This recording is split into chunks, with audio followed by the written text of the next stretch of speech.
Hello. कैसे हैं आप लोग? आज हम लोग देखते हैं फर्स्ट पेज पर क्या निकला है। तो एक सूचना आई है और वो सूचना है कि एक्सपोर्ट बाउंस्ड 9%। हमारा एक्सपोर्ट तो 9% बढ़ा भी है, कह रहा है, बट ट्रेड गैप वाइडेंड इन मई।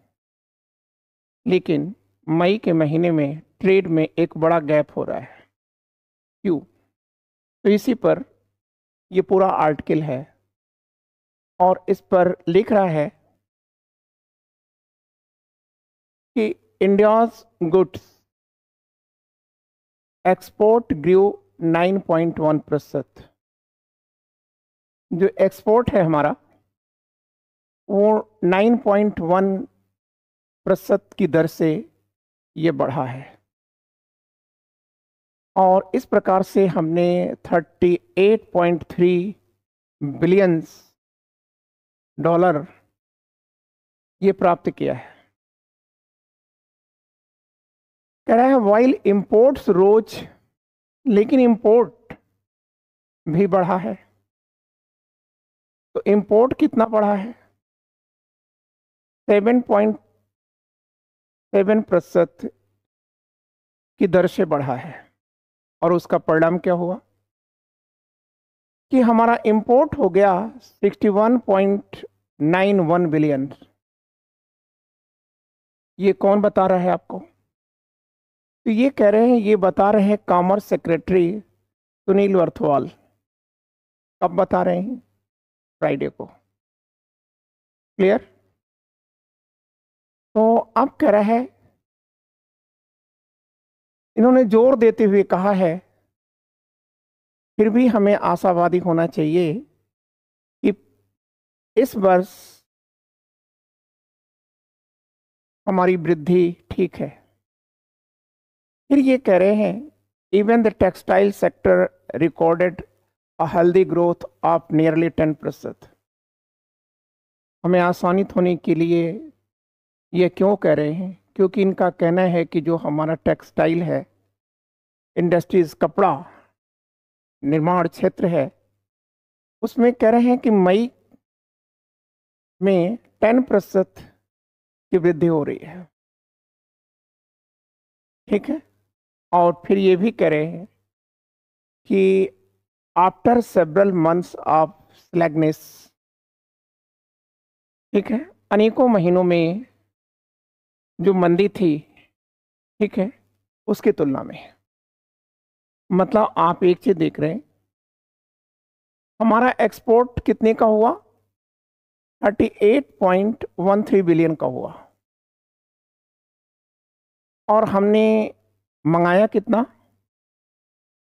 तो 61.91 बिलियन डॉलर को मंगाया। तो इसका मतलब ओवरऑल हम क्या है? डिफिसिट में। ठीक है। यह जानकारी किसने दिया है? बर्थवाल ने दिया है। ठीक है। लेकिन फिर भी कह रहे हैं कि हमें आशा है कि हम और अच्छा करेंगे। देखिए, फिर कह रहे हैं कि despite export growing faster than imports, हमारा जो एक्सपोर्ट है वो फास्टर है देन इंपोर्ट। क्लियर? अब सवाल इस बात का है कि ये तो इंफॉर्मेशन रहा, लेकिन हमें यहां कुछ जानना है कि हमारा जो इंपोर्ट है ये बढ़ क्यों रहा है? ठीक है। एक्सपोर्ट घट क्यों रहा है? या तुलना में, इंपोर्ट की तुलना में घटा क्यों है? तो देखो, बड़ी सीधी सी बात है। इंपोर्ट हमारा बढ़ता रहा है। क्यों बढ़ता रहा है? तो यहां पर आप देखो, हम क्रूड ऑयल लेते हैं ना, हम टू टाइप्स के ऑयल लेते हैं। एक क्रूड ऑयल लेते हैं या पेट्रोलियम्स लेते हैं, और दूसरा पाम ऑयल लेते हैं, ठीक है, और इसके कारण हमारा जो इंपोर्ट होता है वो ज़्यादा हो जाता है। ये एडिबल ऑयल हम क्यों ले रहे हैं, कौन सा एडिबल ऑयल ले रहे हैं, पाम ले रहे हैं, कहाँ से ले रहे हैं, तो आप कहेंगे साउथ ईस्ट एशिया से ले रहे हैं सर।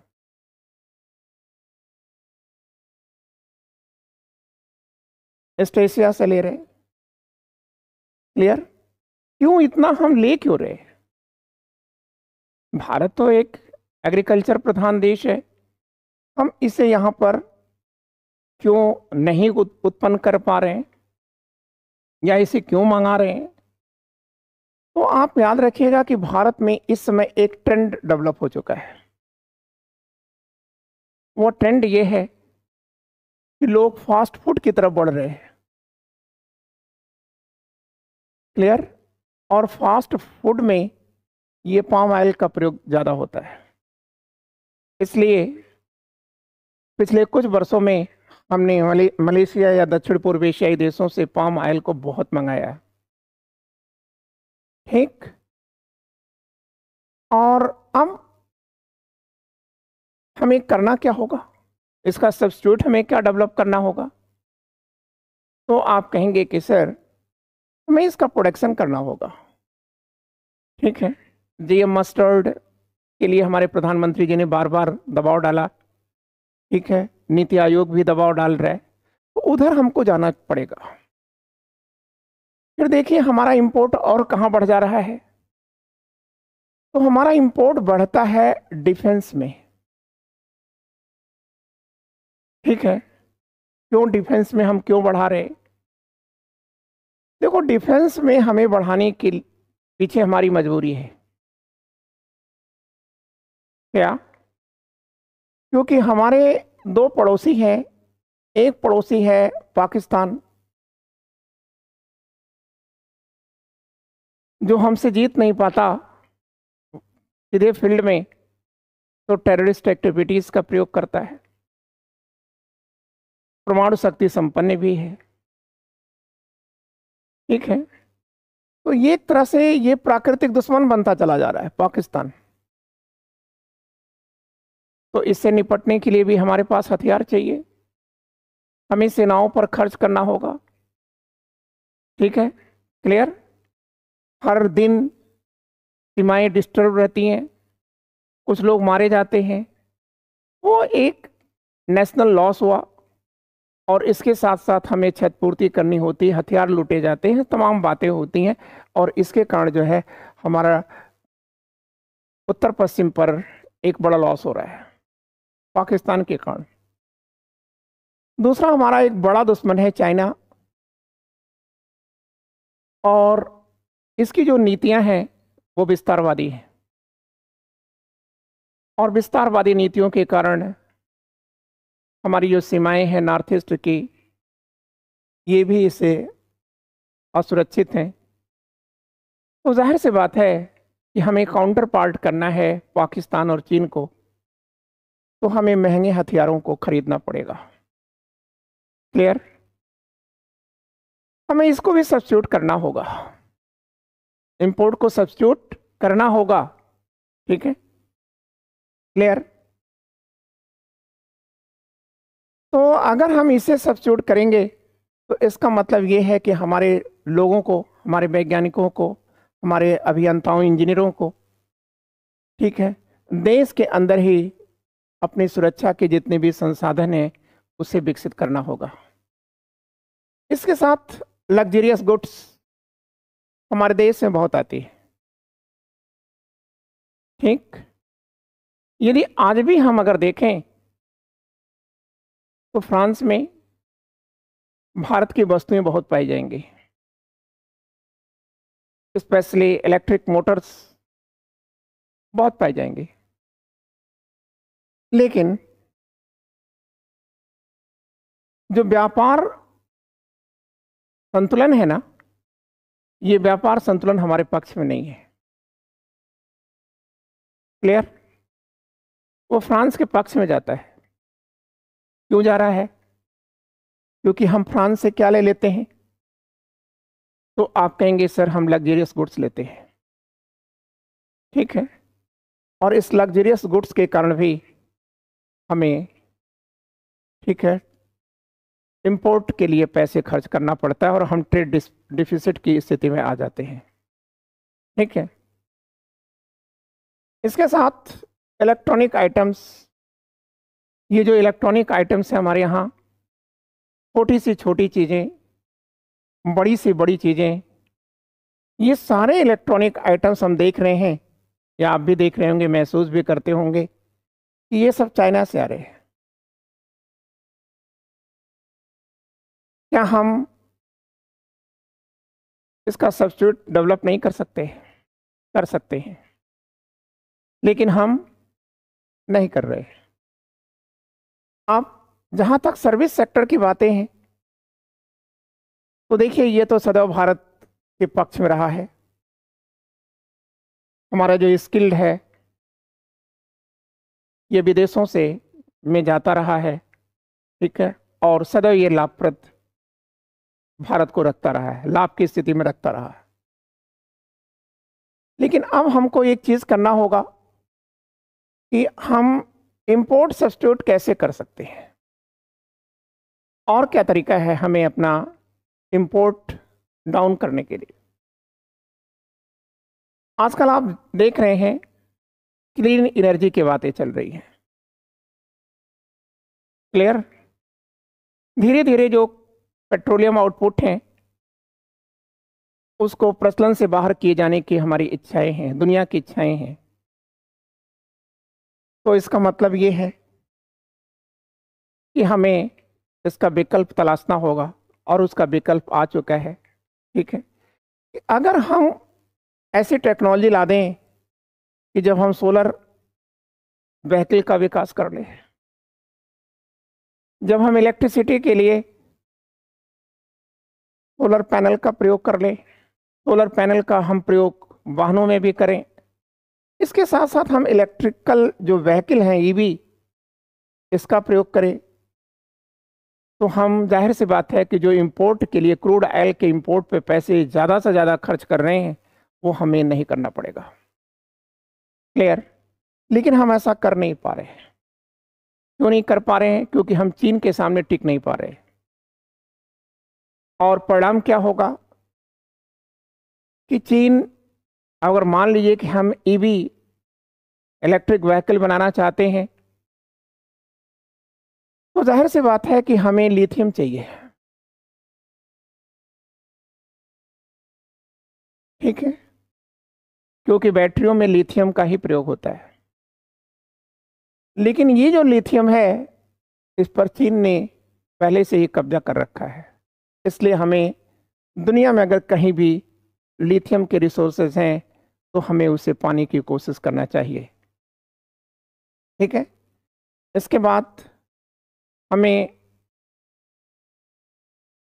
सोलर पैनल को भी मैक्सिमम देश के अंदर, ठीक है, एक आप कह सकते हैं कि बड़ी संख्या में एक रेडिकल चेंज कर दिया जाए और लोगों से, ठीक है, सोलर पैनल बनवाए जाएं।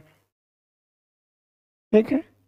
आप याद रखिएगा कि भारत में एक जगह पैसा और खर्च हो जाता है, इन्वेस्टमेंट हो रहा है, और वो है गोल्ड। ठीक है।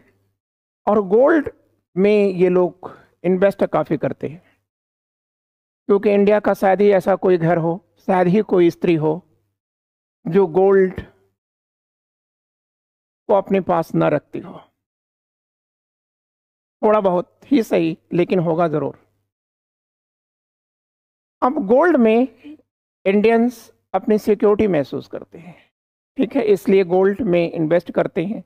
तो गोल्ड तो हमारे यहाँ है ज़रूर, लेकिन इतना नहीं है जितना भारतीयों की मांग है। क्लियर? तो इसका मतलब ये है कि भारत सरकार की एक जो पहल है कि भाई देखो, आप गोल्ड ना खरीदो, धातु ना खरीदो। ठीक है। क्योंकि लोग धातुएं या गोल्ड खरीदते क्यों हैं? क्योंकि गोल्ड का मूल्य गिरता नहीं। ठीक है, यह सदैव सुरक्षित रहता है, इसका मूल्य। लोगों को यह आशा रहती है कि जब उनके आफत या विपत के दिन आएंगे तो इसी गोल्ड को सेल करके वो अपनी आवश्यकताओं की पूर्ति कर लेंगे। ठीक है ना? क्लियर।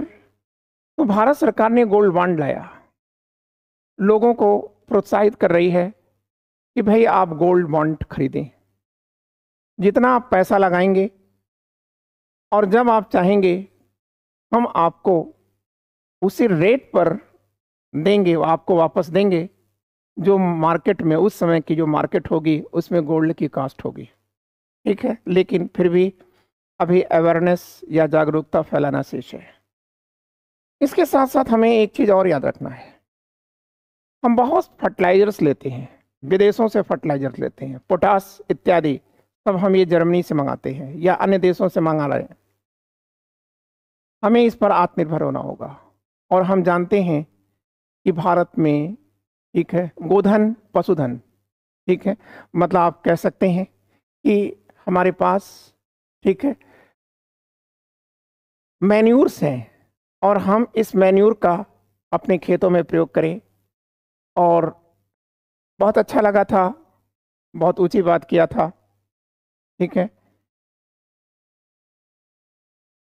हमारे प्रधानमंत्री जी ने कि ये जो गोबर है ना ये सोना है और हमें गोबर का, ठीक है, अपने खेतों में ये कंपोस्ट के रूप में, ठीक है, प्रयोग करना होगा। और हम धीरे धीरे जो ये फर्टिलाइजर्स हैं इससे, ठीक है, दूर होते चले जाएं। क्यों? क्योंकि इससे हमें कई फायदा होंगे।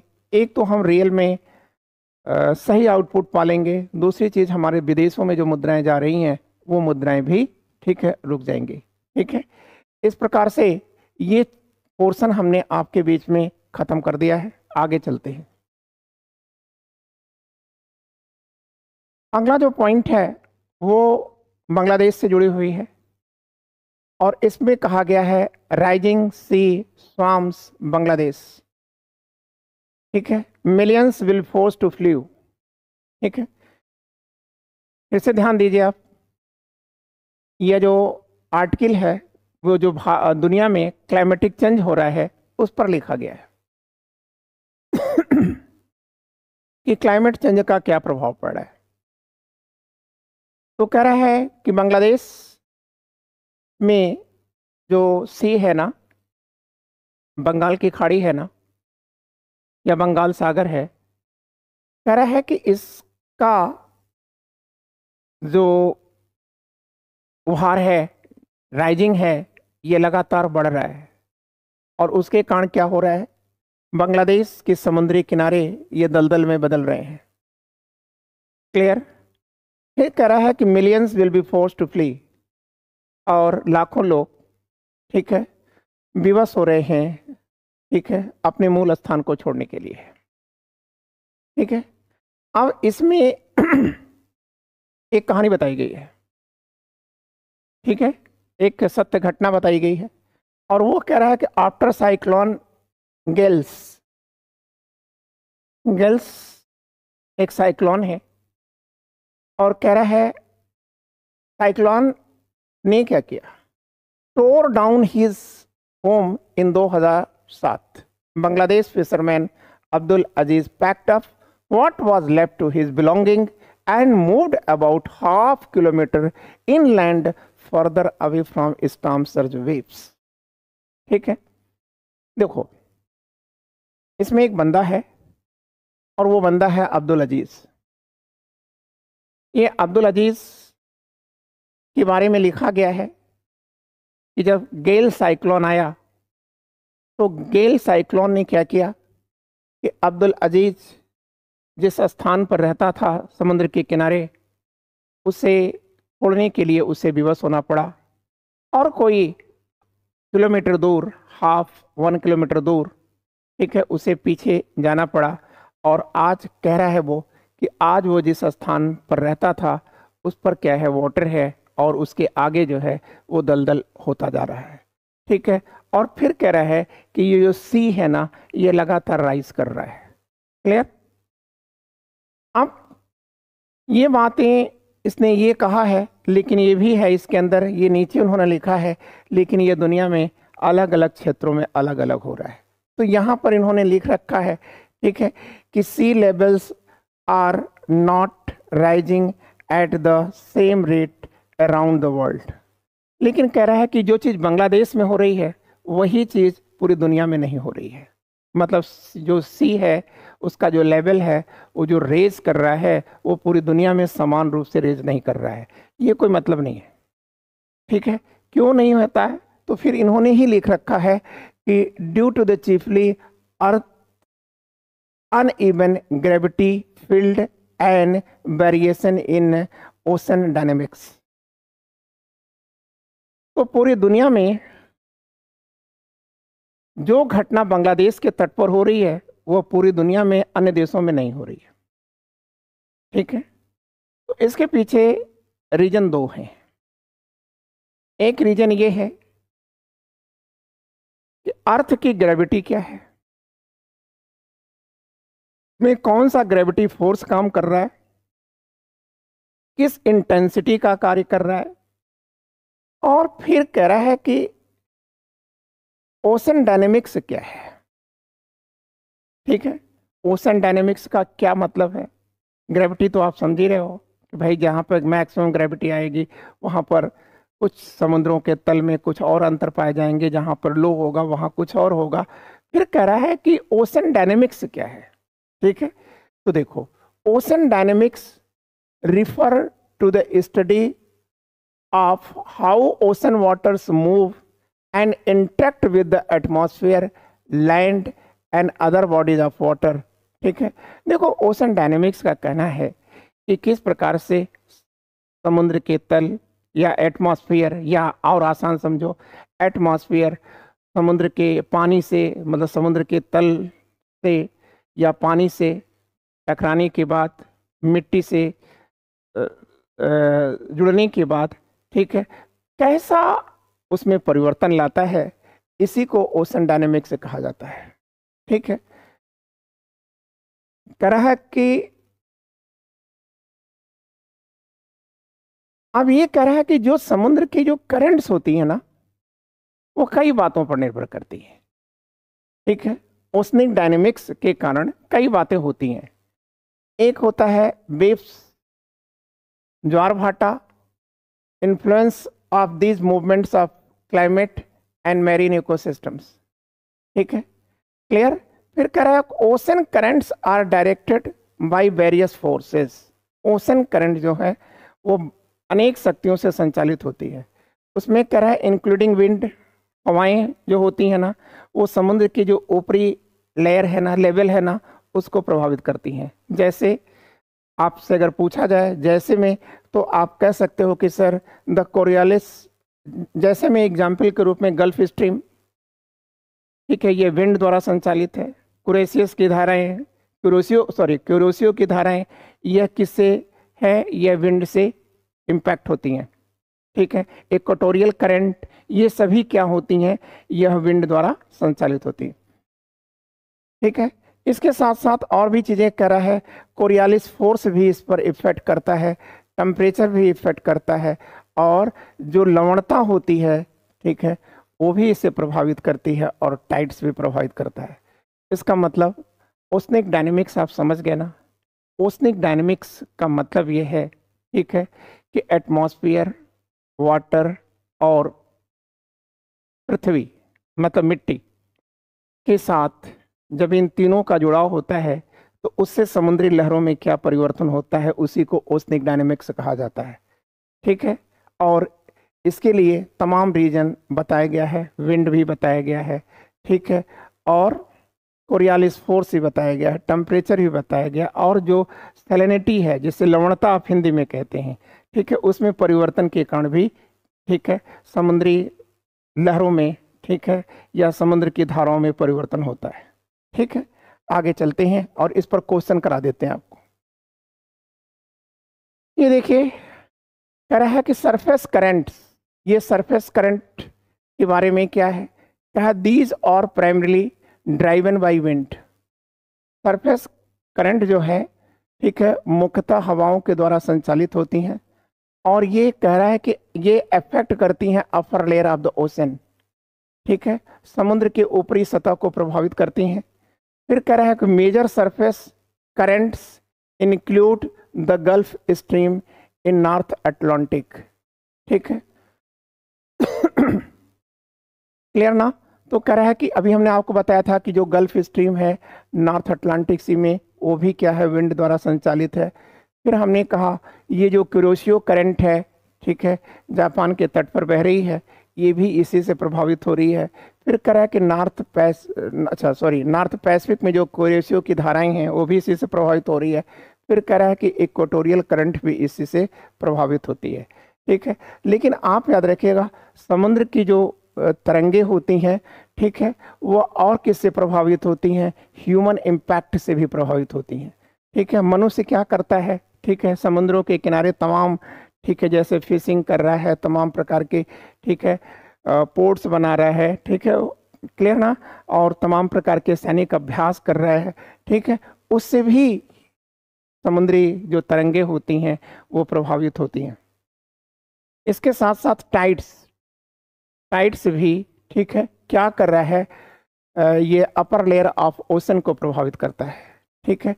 अब यहाँ क्वेश्चन देख रहा है, पहला क्वेश्चन इसी पर दे दिया है, और ये कहा कि what primary drive surface ocean current, ठीक है, क्लियर।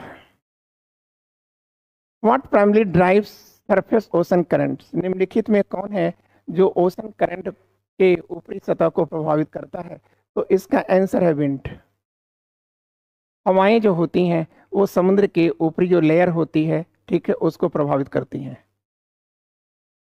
इसके साथ साथ आपके सामने एक चीज और आ रहा है कि what is the term for the global system of deep water currents driven by temperature and salinity differences. फिर इसको हिंदी में लिख दिया है, तापमान और लवणता के अंतर से संचालित गहरे पानी की धाराओं की वैश्विक प्रणाली को क्या कहा जाता है, ठीक है। तो इसको क्या कहा जाता है? थर्मोहेलाइन सर्कुलेशन कहा जाता है, क्लियर। अब हम एक पॉइंट, दूसरा पॉइंट आपके बीच में ले आ रहे हैं। ये आप देख रहे हैं म्यांमार में junta orders evacuation around Sittwe, ठीक है। तो आप देख रहे हैं कि कह रहा है कि Myanmar junta orders excavation around Sittwe. देखो ये सितवे क्या है, ठीक है। म्यांमार में जो जुंटा सरकार है ना, ठीक है, सेना है, ठीक है, ये कह रही है, ठीक है, कि सितवे को खाली करो भाई, सितवे के चारों ओर जो बस्तियां हैं वो खाली कर दें, ठीक है। अब एग्जैक्टली देखो सितवे है क्या। सितवे देखो, ये कलकत्ता है हमारा, ठीक है, और यहां से एक रूट है, ऐसी रूट है जिसे जो बंगाल सागर से होता हुआ कहाँ आ रहा है? आप कहेंगे म्यांमार के रखाइन स्टेट में आता है, और इसी रखाइन स्टेट के साउथ में एक पोर्ट है जिसका नाम है सिटवे, ठीक है ना। कौन सा पोर्ट है? सिटवे। और ये जो सिटवे पोर्ट है ये एक डीप पोर्ट है, डीप सी पोर्ट है, और इस डीप सी पोर्ट को बनाने में पैसा किसने खर्च कर दिया है? टेक्नोलॉजी किसने खर्च किया है? भारत ने खर्च किया है, क्लियर।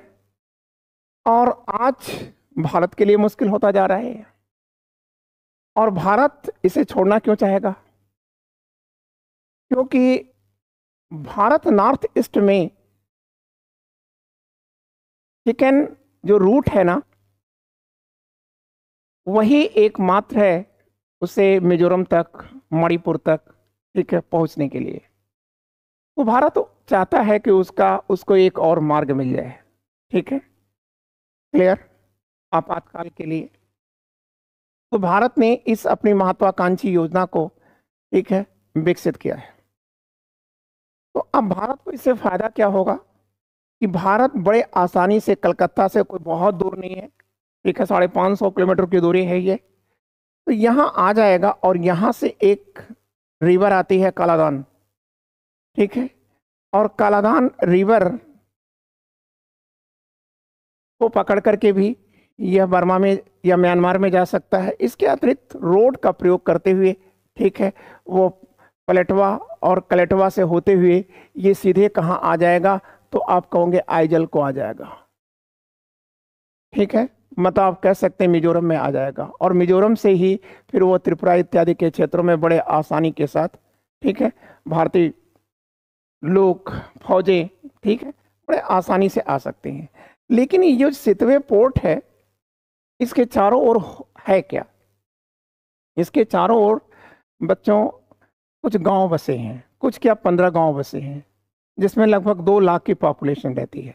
ठीक है, और ये जो रखाइन स्टेट है, यहाँ पर आप जानते हो ना, यहाँ पर कास्ट और रेस, रिलीजन, ठीक है, कास्ट, रेस और रिलीजन के यहाँ बड़े झगड़े चलते हैं। ठीक है, और आप जानते हैं कि भारत में और बांग्लादेश में यहीं रखाइन स्टेट से भगाए गए रोहिंग्या आते हैं। ठीक है, तो अब यहाँ पर जो सरकार है, जुंटा, मतलब सेना की सैनिक सरकार है, जुंटा सरकार, ये जुंटा सरकार कह रही है कि आप इन गांवों को खाली करो। ठीक है, क्लियर, और रखाइन की जो राजधानी है मिज़मी, वहां आकर के आप बसो। ठीक है, और ऐसा न करने पर 5 दिन का उन्होंने समय दिया है, और फिर वो कहते हैं कि अगर हम 5 दिन तक में आपने खाली नहीं किया तो ऐसी स्थितियों में हम देखते ही गोली मार देंगे। ठीक है, ये बातें हैं। ठीक है, अब जाहिर सी बात है कि ये जो जुंटा है ना, ये अत्याचारी हो चुका है। अब इसके अत्याचार के का परिणाम क्या हो रहा है? तो इसके अत्याचार का एक बड़ा परिणाम हो रहा है, ठीक है, कि इसके देखिए, जब भी फुटबॉल को आप बहुत दबाएंगे या गुब्बारे को आप बहुत दबाएंगे तो ब्लास्ट करता ही करता है। ठीक वहाँ म्यांमार में भी ऐसा ही हो रहा है।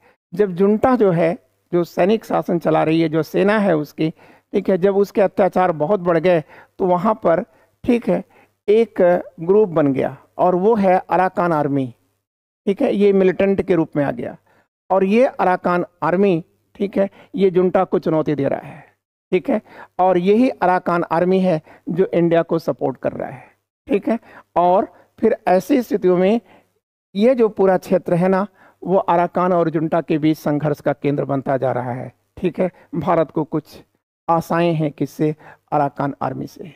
ठीक है, यही पूरा मैटर इन्होंने यहां लिख रखा है। क्लियर?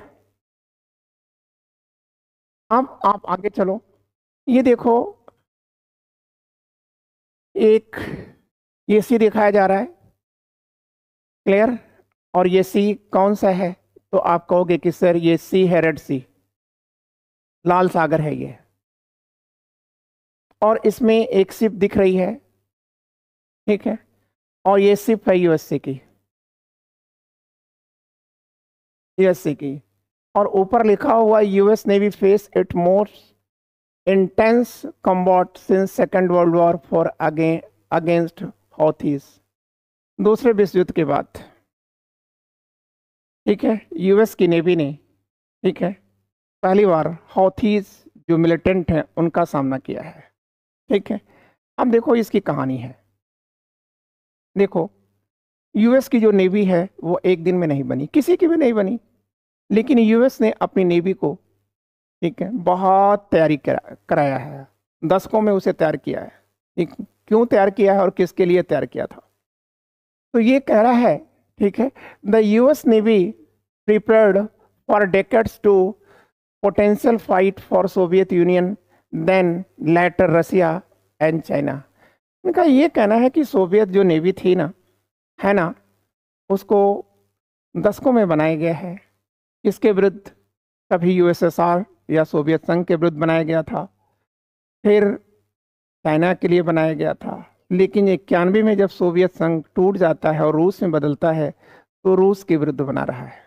मतलब इनकी जो नेवी है वो तैयार हुई है, लेकिन ये आज गजब का संयोग है कि आज उसे, ठीक है, एक मिलिटेंट से, आप कह सकते हैं ग्रुप ऑफ टेररिस्ट से, ठीक है, के विरुद्ध अभियान करना पड़ रहा है।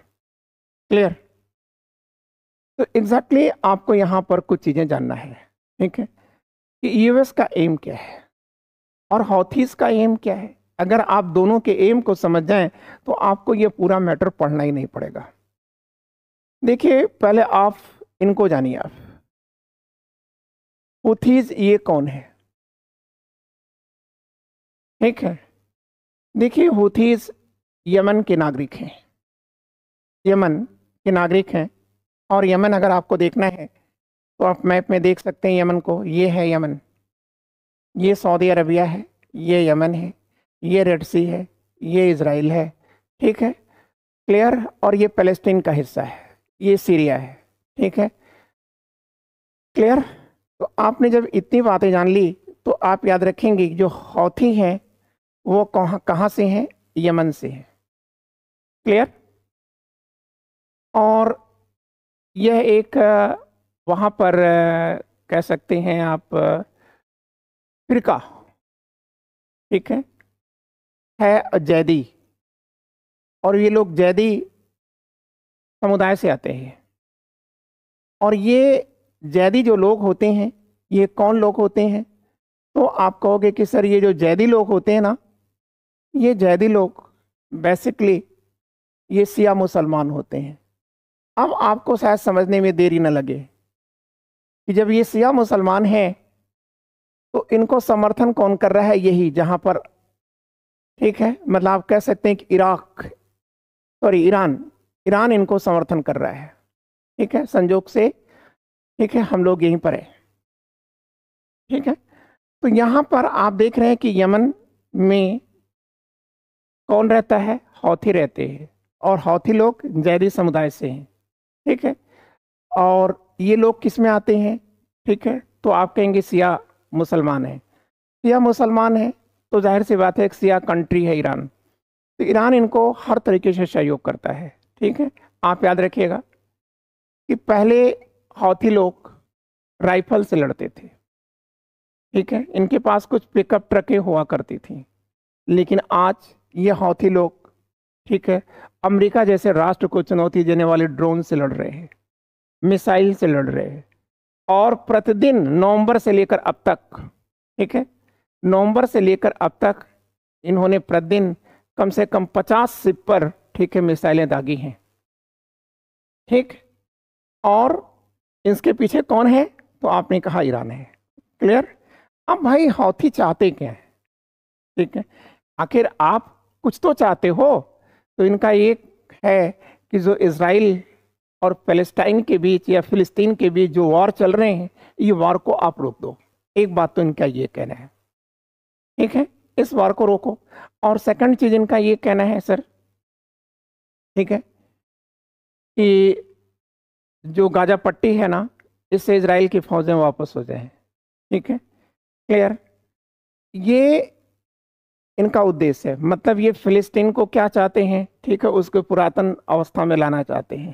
क्लियर। लेकिन ये नहीं देख पा रहे हैं कि ये लोग इजराइल में क्या करते हैं, हमास इजराइल में क्या करता है। इसका मतलब ये हमास का साथी है। ठीक है, एक बात आप और याद रखिएगा, ये सऊदी अरबिया का भी दुश्मन है। क्यों सऊदी अरबिया का दुश्मन है? देखिए ये सऊदी अरबिया है, मतलब दोनों, ठीक है, बॉर्डर शेयर कर रहे हैं। ये सऊदी अरबिया का भी दुश्मन है। क्यों? क्योंकि सऊदी अरबिया का ईरान से दुश्मनी है। ठीक है, क्लियर। तो ऐसी स्थितियों में ये जो यमन है ना, सॉरी हौदी है ना, ये हौदी लोग कर क्या रहे हैं कि रेड सी में ये अमेरिका की शिप, जैसा कि आपने देखा, ये खड़ी है। ठीक है ना, तो अमेरिका की यहाँ पर बहुत बड़ी शिप का एक आप कह सकते हैं कि समूह खड़ा है। ठीक है, अब ये हौदी लोग कर क्या रहे हैं? इन शिप पर लगातार अटैक कर रहे हैं। देखिए कह रहा है कि more than 50 vessels have been targeted by missile and drones launched by Iran backed Shia rebels since November. अभी मैंने आपको बता दिया इसको। ठीक है, तो एग्जैक्टली ये खड़ी है कहां पर? रेड सी में खड़ी है। ठीक, अमेरिका अब क्या चाहता है? ये तो हौथी चाहते रहे ना, लेकिन अमेरिका क्या चाहता है? अमेरिका चाहता है कि भाई जो इंटरनेशनल ट्रेड है, अंतर्राष्ट्रीय जो परिवहन है, इस पर कोई बाधा उत्पन्न न होने दी जाए। ठीक है, क्लियर। अब अगर आप ये देखिए एक बार हम मैप पर पुनः आ जाते हैं। तो अगर हम मैप पर पुनः आ जाएं तो जाहिर सी बात है कि सपोज करिए कि आप इंडिया में, ठीक है, या साउथ ईस्ट एशिया में है, तो आप बड़े आसानी से अपने माल को अरब सी से होते हुए रेड सी में आ सकते हैं, और रेड सी से फिर सुएज कैनाल का प्रयोग करते हुए आप बहुत आसानी के साथ ये मेडिटेरियन सी में इंटर कर सकते हैं, ठीक है। लेकिन आज ऐसा नहीं हो पा रहा है। आप ये भी जान लीजिएगा, वर्ल्ड ट्रेड का 15% जो व्यापार होता है वो इसी रेड सी से होता है, ठीक है। लेकिन आज ये व्यापार रुक गया है। क्यों रुक गया है? क्योंकि हौथी मिसाइलों से, ठीक है, बड़े खतरे हैं। क्लियर? तो अब इन जहाज़ों को कहाँ से जाना पड़ेगा? तो आप कहेंगे कि सर अफ्रीका के नीचे नीचे जाना पड़ेगा, ठीक है। फिर ये जिब्राल्टर को क्रॉस करते हुए कहाँ पर पहुंचेंगे? यूरोप को पहुंचेंगे, ठीक है ना। तो ऐसी स्थिति में ये बहुत महंगा गेम हो जा रहा है, ठीक है। तो ये अमेरिका का उद्देश्य है, ठीक है ना, कि वो नहीं चाहता कि भाई आप ऐसा कुछ करें, ठीक है, दुनिया को अशांत करें। क्लियर? लेकिन ठीक है, लगातार ये वार चल रहे हैं, ठीक है। कब खत्म होगा ये ऊपर वाला जाने, यही पूरा मैटर है। आप एक मैटर आप और देखिए, ये है हमारे भूतपूर्व राष्ट्रपति रामनाथ कोविंद, ठीक है। और Ramnath Kovind president of India तो थे ही, इसके साथ साथ वह एक कमेटी बनी थी, one nation one election committee, उसके चीफ भी हैं। और इस कमेटी ने सुझाव दिया था कि एक देश में एक चुनाव कराए जाएं। क्लियर? क्लियर? फिर इन्होंने क्यों ऐसा कहा? एक देश में एक चुनाव की बात इन्होंने क्यों किया?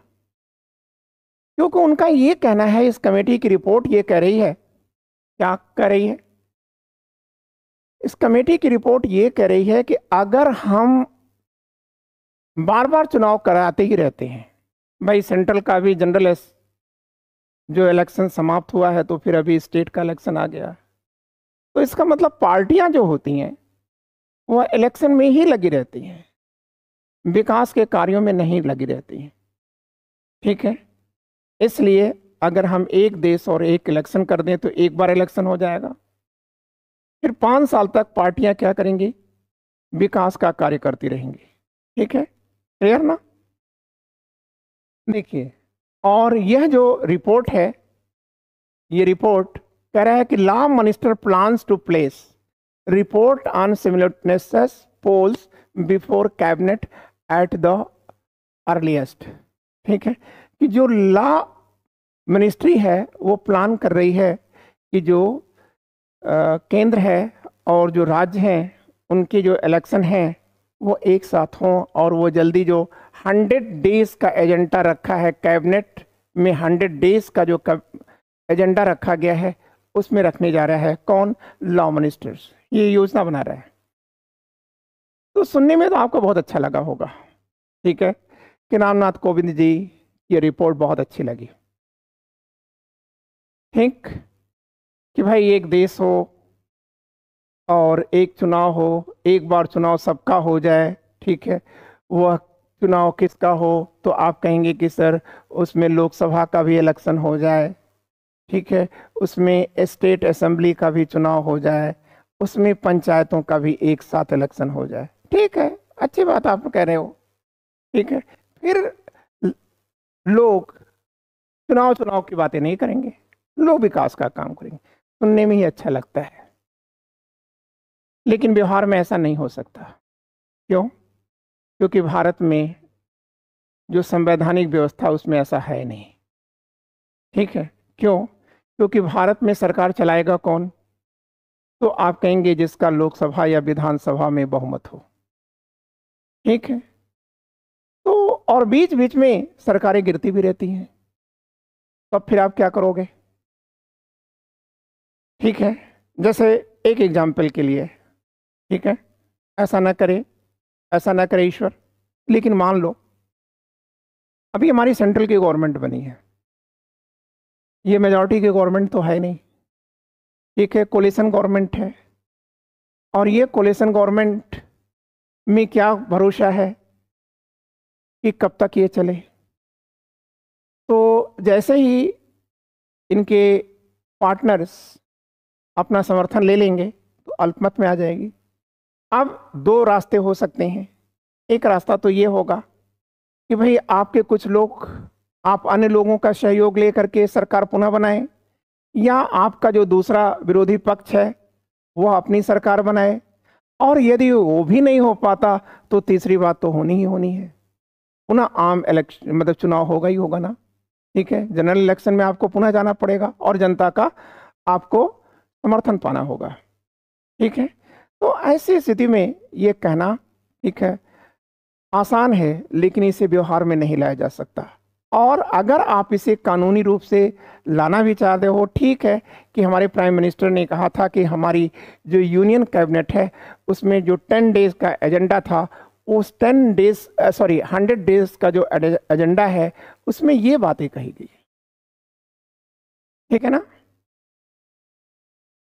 लेकिन आसान नहीं है, क्योंकि इसके लिए 2/3 मेजॉरिटी चाहिए, ठीक है, और 2/3 मेजॉरिटी पाना इतना आसान नहीं है। राज्यसभा और लोकसभा दोनों में होना चाहिए, और विपक्ष जो है, इस देश का जो विपक्ष है, वो कभी नहीं चाहेगा कि 1 नेशन 1 इलेक्शन का कॉन्सेप्ट रखा जाए, ठीक है, क्लियर। तो इस प्रकार से आपका ये मैटर भी हमने समाप्त कर दिया है, ठीक है। मुझे पूरा विश्वास है कि आपको हमारा ये प्रयास अच्छा लगा होगा।